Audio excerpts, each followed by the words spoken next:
Assalamualaikum warahmatullahi wabarakatuh.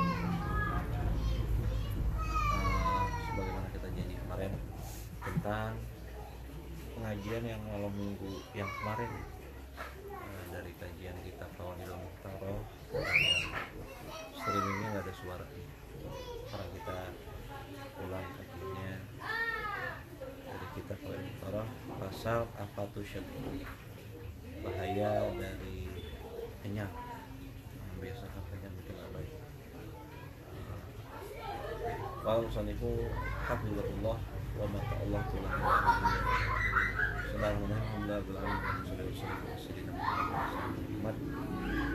Kalau sanifu rahimahullah wa nafa'ana wa bihi min darain amin. Apa tuh syak? Bahaya dari rasa kenyang fil hadisi. Disebutkan di dalam hadis la tumitul qalba bitta'am. Jangan kalian matikan hati kalian dengan makan dan minum. Kenapa? Fa'inal qalba kazir, karena hati itu seperti tanaman. Gimana tanaman? Yang ija kasura alaihil ma. Dia bisa mati kalau kebanyakan dituangkan pada tanaman tersebut. Air yang sedikit akan manfaat sama tanaman, sedangkan air yang banyak bisa berbahaya, bisa buat tanaman. Ibaratkan hati tadi seperti tanaman, hati bisa menumbuhkan banyak sekali hal-hal yang baik daripada iman, takwa, sabar, syukur dan sebagainya. Nah itu semua bisa gagal kita ya untuk menanam sifat-sifat takwa, sifat-sifat yang takwa ketika kita kebiasaan kenyang-kenyang dan kenyang. Makanya dalam syariat ada syariat puasa. Nah, insya Allah nih kita mau ketemu ntar tanggal 8 sama 9 Zulhijjah. Memang tiap hari dari tanggal 1 sampai 9 Zulhijjah kita dianjurkan untuk puasa. Atau hari puasanya seperti 3 bulan puasa. Dianjurin. Nah, terlebih lagi tanggal 8 sama tanggal 9. Ya, seperti nama Rasulullah SAW, nggak ada hari-hari yang Rasulullah lebih senangin untuk beramal soleh melebihi 10 hari daripada bulan Dzulhijjah. Banyak amalannya, di antaranya amalan yang paling penting itu puasa. 8-9 itu apalagi 8-9, terutama 9-nya. 9 itu disebutin barang siapa puasa pada hari Arafah tanggal 9, hari yang paling agung dari setahun itu hari Arafah. Di hari itu kalau kita puasa, ini khususnya umat Rasulullah, Allah kasih dia ampunan 1 tahun yang lalu dan 1 tahun yang akan datang. Itu istimewa. Kata ulama, 1 tahun yang akan datang ini isyarah bahwa orang yang puasa hari Arafah insya Allah dia bakal meninggal belum dikerjain sudah diampuni ya. Sehingga jadi keistimewaan bagi orang yang mau puasa hari Arafah. Jangan tinggal itu ya. Ini gimana cara kita ngikutin para asal. Lalu disebutnya di kitab Tanbih Muqtarin, jangan kalian matikan, ada hadis seperti jangan kalian matikan hati kalian dengan makan dan minum. Maksudnya makan minum yang banyak berlebihan. Karena hati seperti tumbuhan bisa mati kalau dituangin kebanyakan air. Silakan makan, silakan minum, wala tusrif. Jangan berlebih. Anil Imam Ali bin Abi Thalib karramallahu wajhah. Disebutkan dari Sayyidina Ali, Imam Ali bin Abi Thalib karramallahu wajhah. Beliau disebut karramallahu wajhah. Kenapa? Allah muliakan wajahnya. Ada beberapa pendapat ulama tentang karramallahu wajhah. Di antaranya kenapa disebut Allah muliakan wajah Sayyidina Ali? Karena beliau nggak pernah sujud sekalipun di masa jahiliyah. Di masa jahiliyah di masa jahiliyah beliau nggak pernah sujud pada patung.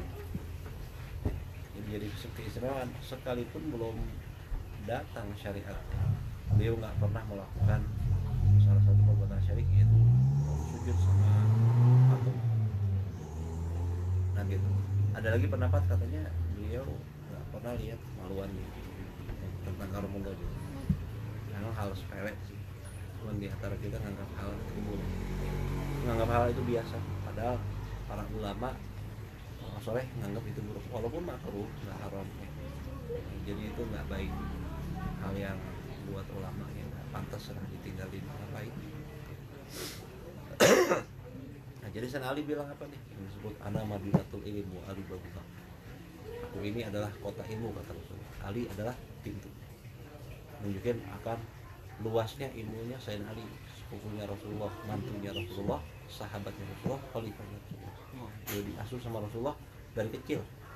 Dari kecil ikut sama Rasulullah, tentu jadi keistimewaan beliau tinggal sama Rasulullah begitu lama, dapat gemblengan langsung dari baginda Rasulullah SAW. Jadi sekalipun beliau sepupu, beliau juga anak angkat Rasulullah dan mantunya Rasulullah yang kelak entar dinikahkan pada putrinya yang paling beliau cintai, Siti Fatimah Az-Zahra.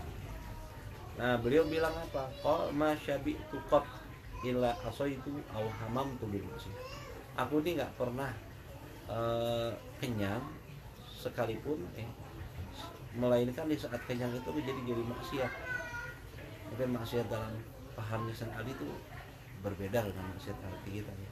Jadi cenderung mungkin lupa cenderung apa itu bagi kacamata solehin begitu. Yang cuman yang di sini yang jadi kita perhatikan tentang lapar kenyang tadi. Kenyang ini bermasalah, berdampak orang tuh berhawa jadi pengen hal yang nggak baik, yang nggak positif. Ini dari kata ulama, makanya kata ulama bilang kalau perut kenyang biasanya anggota tubuh yang lain lapar. Perut kenyang, mata lapar pengen lihat apa sesuatu, yang pengen apa gitu, lapar mata. Ya, kalau udah pengen lihat macam-macam, siap-siap terjerumus. Salah satunya mungkin ada yang maksiat, ada yang dosa, mungkin di situ ada yang murka Allah Subhanahu wa ta'ala. Potensi. Begitu juga telinga akan lapar kalau perut kenyang.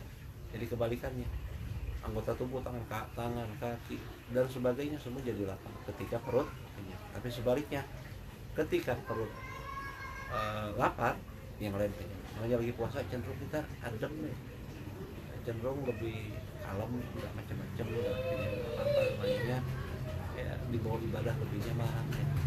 Hanya nggak ada satu thariqah melainkan menganjurin untuk membiasakan diri daripada rasa lapar. Kenyang yang buruk. Gitu. Nah, Sayyidina Ali bilang apa? Aku nggak pernah kenyang sedikit pun, kecuali di saat aku kenyang itu jadi terdorong aku untuk maksiat. Ya, maksiat dalam mungkin paham kita ya, otak tadi.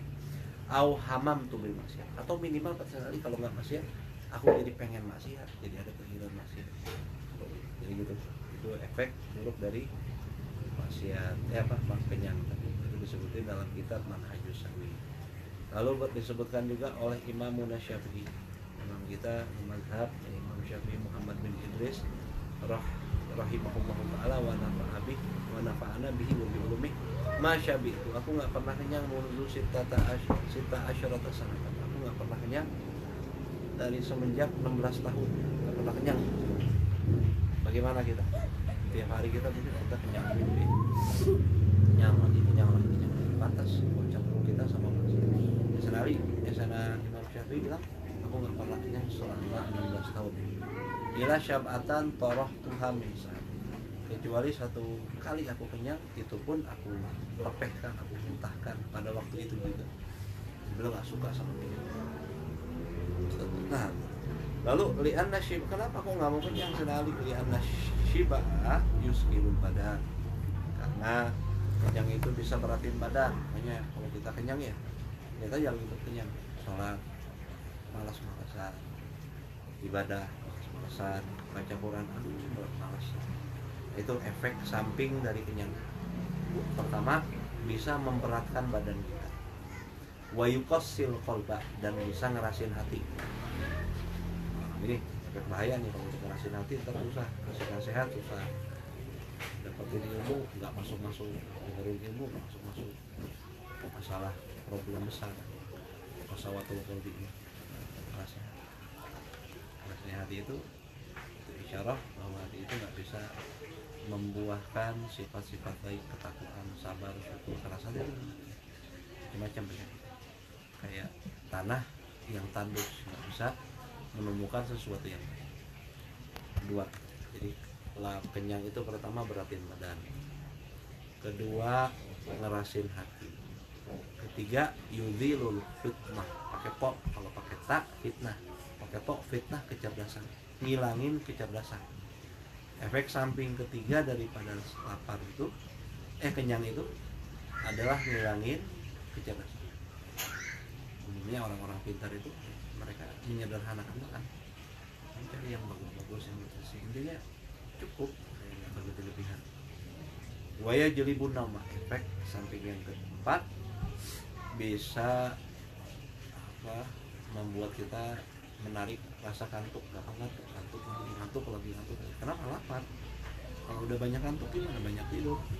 Udah banyak tidur gitu nah, ya udah banyak kebaikan yang dia lewatkan, banyak kesempatan. Sementara waktu kita itu seperti permata, seperti pedian, nggak bisa dihitung nggak bisa dinilai dengan apapun. 1 menit kita pakai buat ibadah, buat Allah Subhanahu wa Ta'ala, bisa banyak sekali kebaikan akhirat yang kita. Kalau kita baca coba 1 menit baca kulhu bisa 10, 11, 12 kali. Sementara 1 kulhu itu kata Rasulullah SAW, sulusul Quran, tak dilu sulusul Quran, menyamai sepertiga Al-Quran. Kalau kita baca 3 kali sama dengan kata Al-Quran. Nah 1 menit berapa kali kulhu kita bisa baca? Ya. Nah, apalagi kalau sejam banyak tidur, 2 jam, 3 jam, berjam-jam tidur lagi. Nah gitu, sayang. Habis waktu kita buat hal-hal yang tidak ada nilainya. Yang kelima, efek samping daripada lapar itu kata Imam Syafi'i, wayud itu sohibahu ibadah. Nah tadi disebutnya, selain beratin badan, bisa melemahkan orang yang kenyang tadi daripada ibadah. Lemah beda. Jadi yang baik itu lapar banget enggak, sedang ya. Kalau kenyang berlebihan itu tadi efek sampingnya lebih beratin badan, ngerasin hati, menghilangkan kecerdasan, jadi butek aja. Terus menyebabkan orang jadi gampang ngantuk, sering tidur, dan lemahin dirinya daripada ibadah. Nah ini kata Imam. Makanya misalnya pilih hidupnya nggak mau banyak kenyang, nggak pernah kenyang 16 tahun dalam riwayat sampai 20 tahun. 20 tahun beliau nggak pernah merasakan apa itu kenyang. Pantas kalau beliau jadi Imam Syafi'i. Udah berapa ratus tahun beliau wafat, sampai sekarang manfaatnya masih ada. Beliau milih untuk mengendalikan hawa nafsu sebagaimana dulu pendahulunya, para sahabat, para tabi'in, Rasulullah, para nabi semua begitu. Ya, kalau kita nggak ngikutin mereka, siapa yang ngikutin? Karena ba'du syuyukh, dulu disebutkan ada seorang syekh, seorang guru besar. Dia bilang apa? Ya qulu indah huduri ta'am. Dia bilang di saat sudah dihidangkan makanan. Ketika dihidangkan makanan, beliau sama murid-muridnya, ma'asyiral muridin, wahai segenap murid-murid, la ta'kulu katsiran, janganlah kalian banyak makan. Kenapa? Fatasyrabu katsiran, nanti kamu kalau udah banyak makan, kalau kalian banyak makan, otomatis kalian banyak minum. Fatarkudu katsiran, habis banyak minum, ntar otomatis ngantuk mata, banyak tidur kalian. Patah sari pasir, udah banyak tidur ya udah, kalian banyak rugi, banyak waktu yang terlewatkan, sia-sia, nggak ada nilainya. Karena waktu kita nggak lama nih, tahu sekarang udah 20, 30, nggak bisa 50. Ya Allah, ini kalau dibilang orang kerja itu deadline, kita udah deadline buat bekal kita di masa depan kita yang sesungguhnya setelah kita mati di dunia, tinggal di dunia. Perlu banyak banget, kata Imam Ghazali apa? Al umru sa'ah apa? Al umru sa'ah. Alhamdulillah. Umur kita itu al umru qasir was safaru ba'id. Umur kita itu pendek banget. Ya Allah, nggak kerasa nih. Sekarang coba kita mau udah ngerasain lewat 20-30 makin cepat aja. Sayang, Imam Ghazali umur kita pendek. Sementara wasafaru ba'id, ntar perjalanan ukhrawi kita udah meninggal dikubur 60 tahun bukan, 70 tahun bukan, 100, 200 ya nggak tahu, bisa lebih, bisa ribuan tahun ya, dikuburnya aja. Yang dimulai akhirat itu dikubur, bukan dikubur doang, alam barzakhi itu ya. Dan ada 40 tempat kata Syekh Nawawi Al-Bantani yang bakal kita lalui setelah kita meninggal, di antaranya dikubur, alam kubur barzakh. Banyak tuh, ada sirat, kenikmatan yang dibentangkan di atas punggung neraka jahanam itu lama loh, 3000 tahun, 1000 tahun nanjak, 1000 tahun datar, 1000 tahun menurun, panjang. Mana tuh 60-70 tahun, nggak ada artinya. Pantas kalau kata ulama gimana, rugi orang yang jual akhiratnya dengan dunia. Makanya gantiin nasib akhiratnya yang begitu panjang cuma gara-gara urusan dunia yang cuma 60-70 tahun. Kalau dia pakai semua, paling yang dia pakai buat menikmatinya sebentar ya, berapa lama nikmatin harta yang dicari seumur hidup, 2 tahun 3 tahun udah mati duluan ya. Udah lama-lama cari dunia, ya Allah, sayang banget. Rugi orang yang habisin waktunya untuk dunia, lupain masa depan dia yang sesungguhnya tuh. Lalu di sini disebutin tentang hikayat-hikayat orang soleh. Gimana dulu orang-orang soleh cerita-ceritanya dalam fitar kisah, dalam mereka menghindar, nggak mau lapar, nggak mau kenyang, mereka nggak mau kenyang. Masya Allah, sampai menghindar itu. Nah gitu. Siapa aja ceritanya? Di antaranya di sini yang disebutin kanal Imamul Bukhari radhiyallahu anhu. Dulu Imam Bukhari, imamnya ulama ahli hadis, yang beliau disebutin ini kalau kitab beliau kitab yang paling sahih. Jadi rujukan setelah Quran yang paling dipegang adalah rujukan hadisnya yang diriwayatkan disahihkan oleh Imam Bukhari dan Imam Muslim. Imam Bukhari guru yang paling pokok, Imam Bukhari. Nah beliau gimana tuh? Imad dahri. Beliau puasa semua hidup. Masya Allah. Wajah hatantaha akluhu kula yaumin ila tamratin aw lawjatin wara'an wa hayaan minallahi fi taraddudihi ilal khalaq. Beliau sampai mujahadanya, berusaha apa, dikurangin makan, dikurangin lagi. Adaptasi dikit-dikit. Ada orang langsung para ulama juga gitu, adaptasi sedikit, tertib. Ada jenjangnya, jenjang mujahadanya, usahanya untuk mendisiplinkan dirinya, hawa nafsunya. Ada punya target bagaimana ilmunya, bagaimana perkembangan kebaikannya, prestasi keagamaan. Mereka punya target. Jadi beliau mujahadah tiap hari sampai akhirnya beliau makannya itu seharinya 1 butir korma atau 1 butir lauzah, tamroh atau lauzah. Kalau lauzah itu buah badam. Buah badam itu buah yang bijinya itu kalau kita makan silver itu ada itu bukan yang apa? Bukan kacang merah, satu lagi apa? Almond, isinya almond.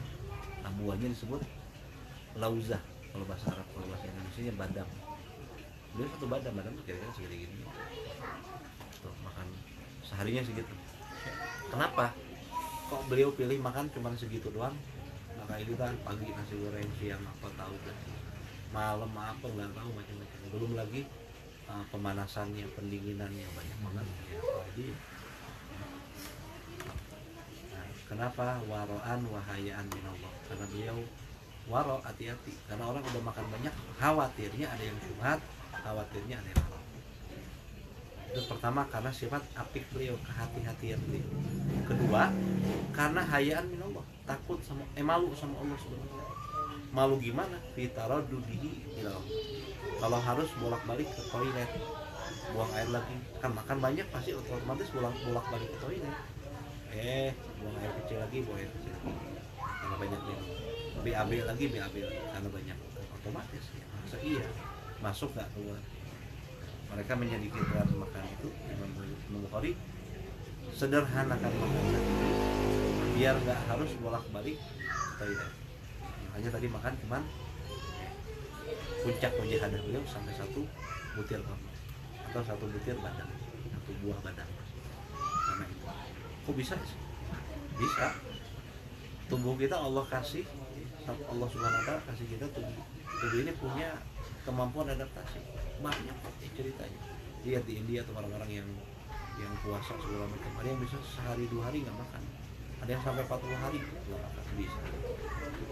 Kita nggak bilang masalah mereka benar atau nggak benar. Makanya itu tentang tubuh kita ini Allah ciptakan bisa ada kemampuan untuk adaptasi.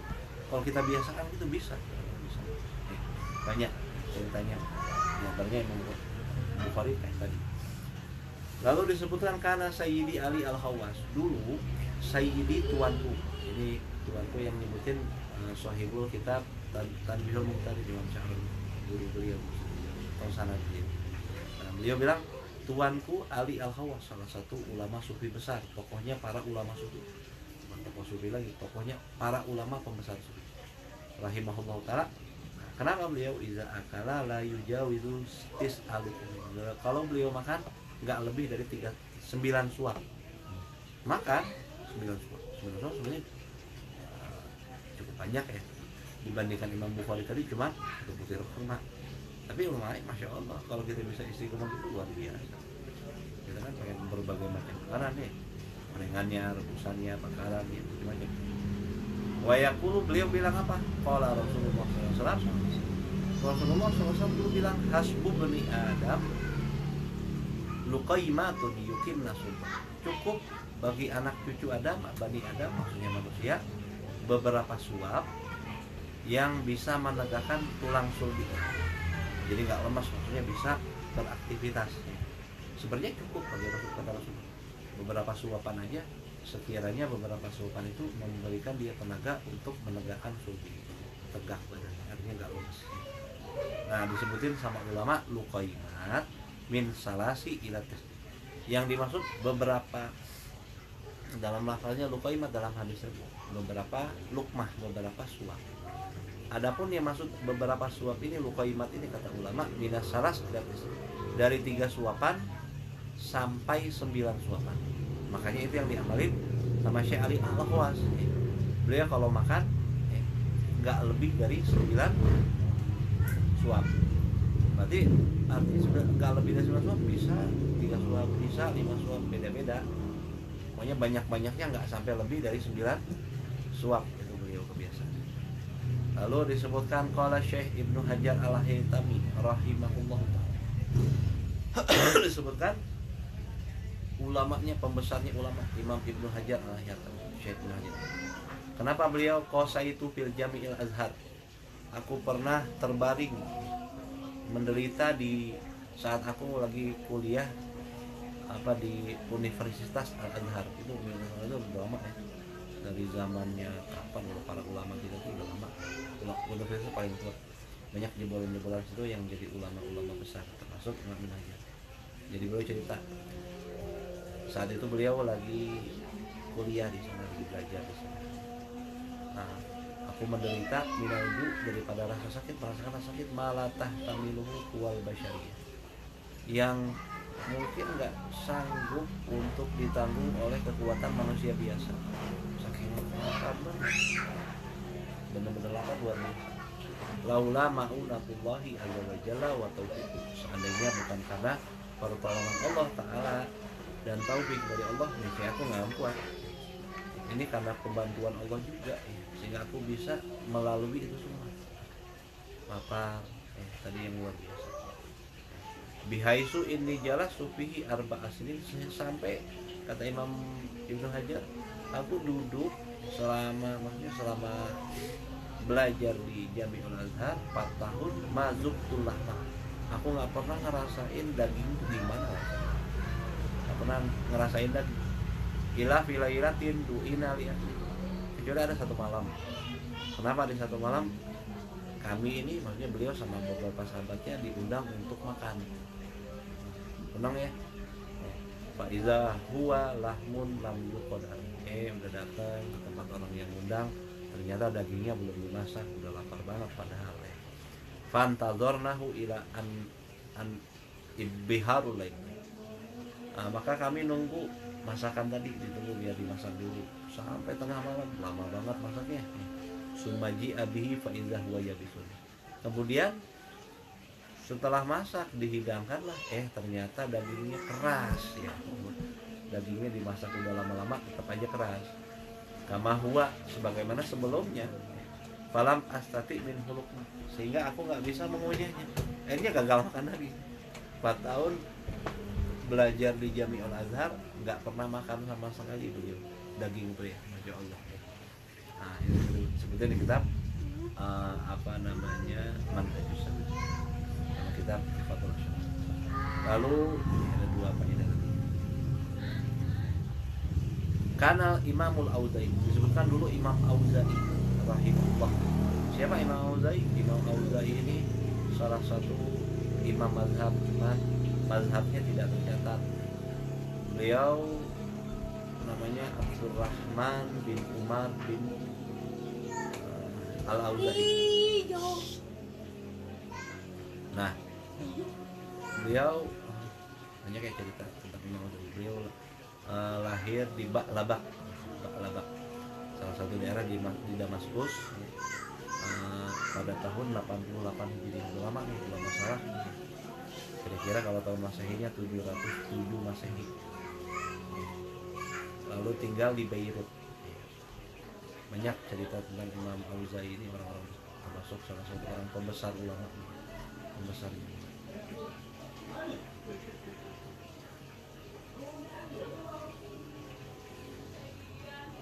Kata ujian ulama nih tentang ibadahnya Imam Auza'i, di antaranya ada salah satu ulama namanya Bishr ibnul Munzir. Kanal Auza'i ka'annahu a'ma minal khusyuk.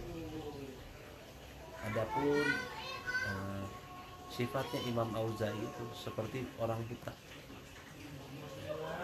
Maksudnya seperti orang butanya minal khusyuk, daripada khusyuk. Jadi nggak banyak oleh kanan kiri. Tenang pembawaannya luar biasa. Orang buta gimana sih?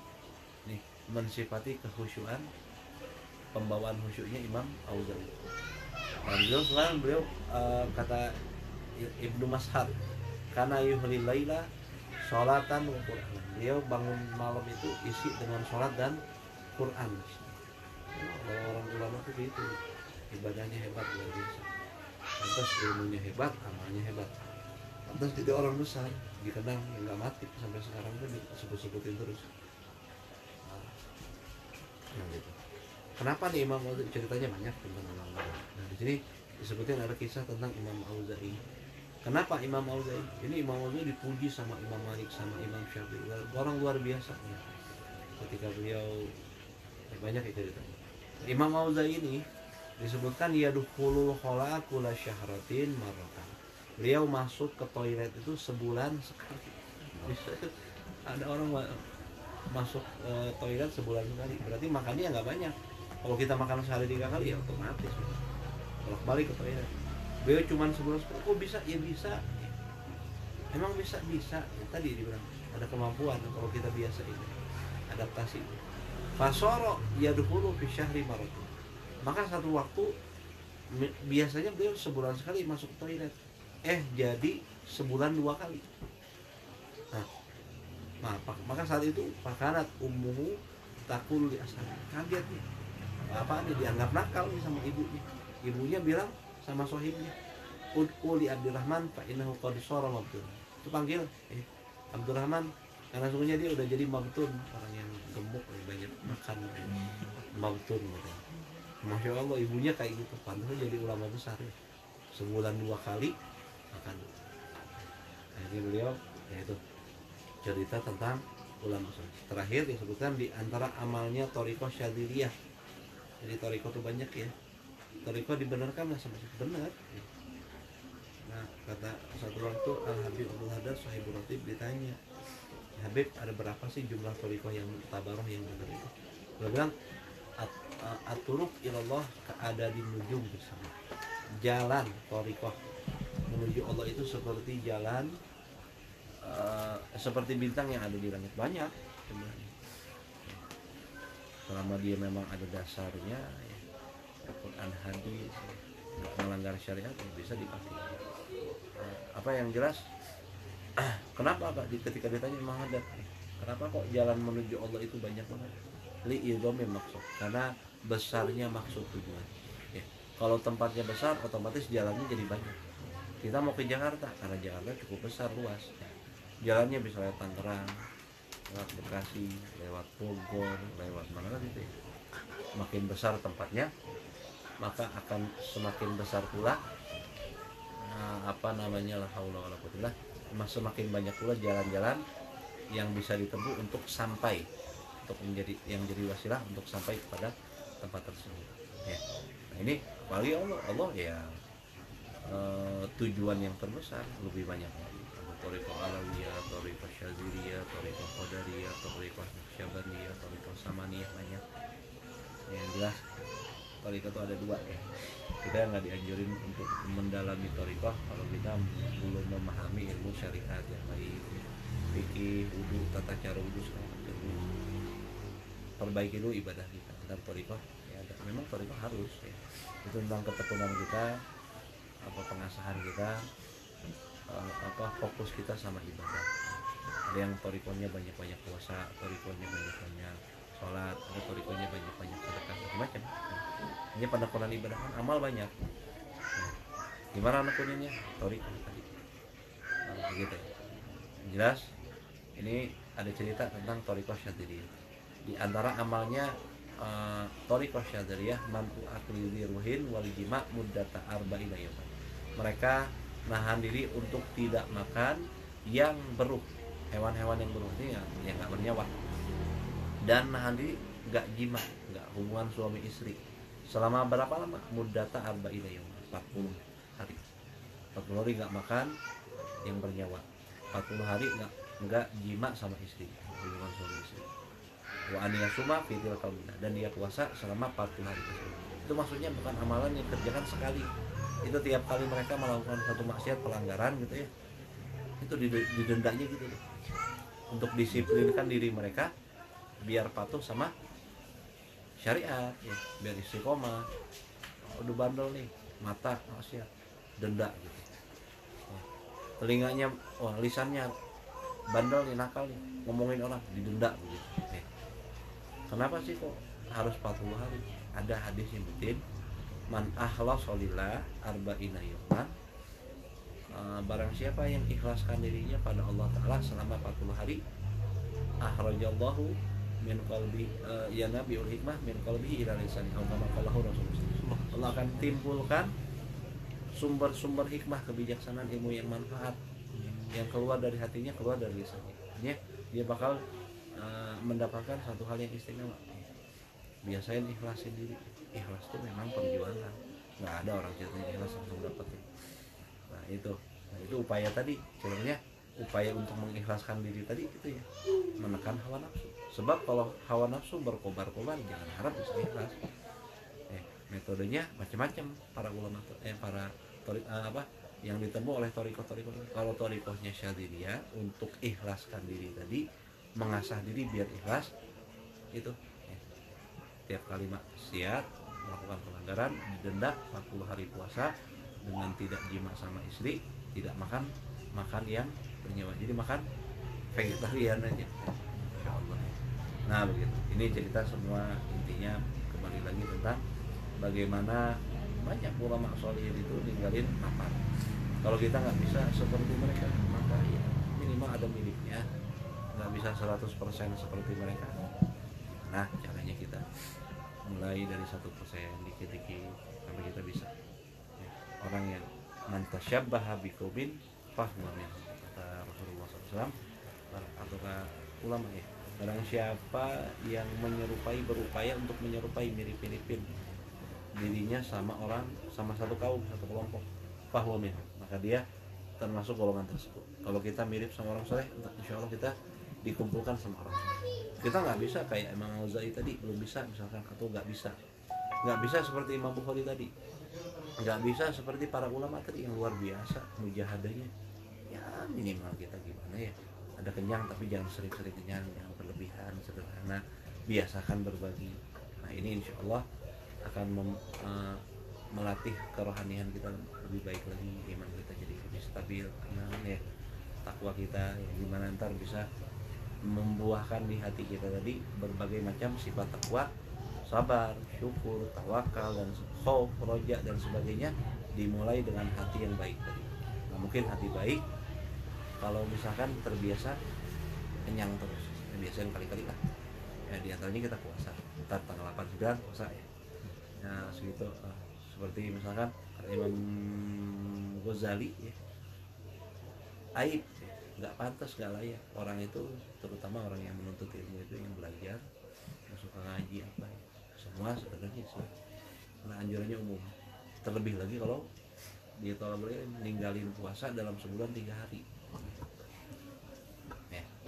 Yang dipinta sebenarnya sih bukan, paling pokoknya itu tentang mengendalikan hawa nafsu. Ada orang puasa tapi makan sahurnya wah luar biasa, bukanya luar biasa, ya nggak dapetin tujuan sesungguhnya dari puasa itu untuk mengendalikan hawa nafsu. Jadi biasakan puasa yang punya seninya orang soleh itu gimana? Puasa sahurnya ya sederhana, bukanya juga sederhana. Kalau kita nggak bisa seperti mereka yang benar-benar sederhana, ya kita minimal ya jangan berlebih-lebihan. Satu porsi aja kata Imam Haddad dalam kitab Nasihatul Hidayah. Imam Haddad nyebutin ya minimal sama porsinya. Porsi sekali makan kita segimana sih? Sepiring gitu, sepiring sahur, buka sepiring itu udah lumayan. Jangan jadikan sahur dan bukanya seperti dendam. Nah, ini nggak dapetin apa tujuan pokok dari puasa. Segitu yang disampaikan, kurang lebihnya minta maaf. Semoga bermanfaat terutama untuk saya ya, dan semua yang mendengarkan. Kurang lebihnya minta maaf. Wabillahi taufiq wal hidayah. Waridho wal inayah. Assalamualaikum. Waalaikumsalam.